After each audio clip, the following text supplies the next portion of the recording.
Welcome back everyone, Markman and Rip here with PlayStation Competition Center. Today's topic is the various ways you can use Soul Gauge in SOULCALIBUR 6. Yeah, let's learn the different offensive and defensive uses for this particular meter. This curved bar next to your health is called the Soul Gauge. You build this gauge largely by attacking, although blocking attacks will still earn you a small amount. Each time you complete the gauge, you earn 1 stock. You can hold up to 2 stocks at once. It's worth noting that the reversal edge mechanic, which we cover more deeply in a separate video, earns a huge amount of meter. Also, when your opponent is 1 round away from winning, you will get an entire stock of meter for free. There are 3 primary ways Soul Gauge is spent in SOULCALIBUR 6, and each use costs a full stock of meter. The first is a defensive option called Soul Charge.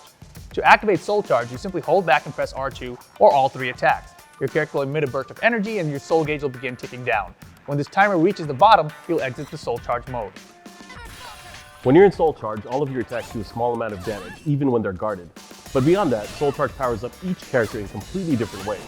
For most, certain attacks become enhanced. They may gain new properties like break attacks, do more damage, or combo in different ways.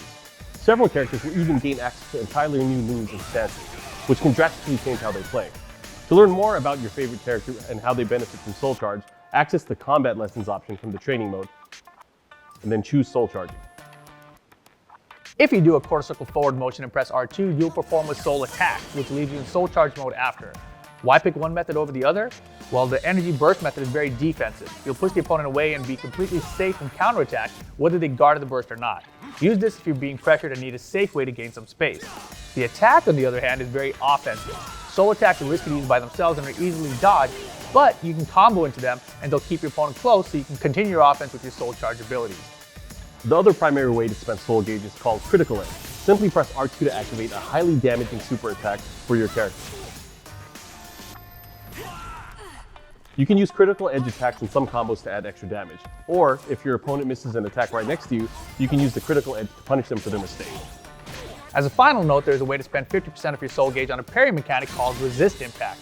We covered that in our video on Guard Impacts if you want to learn more about it. While Critical Edge may be flashy and cool, as a beginner you might want to opt going for the defensive option, Soul Charge instead, as it can get you out of some tricky situations.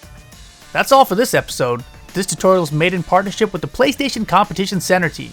You can sign up for Open Series competitions on compete.playstation.com. Subscribe to the BNE Esports channel for more tutorials and SOULCALIBUR 6 content.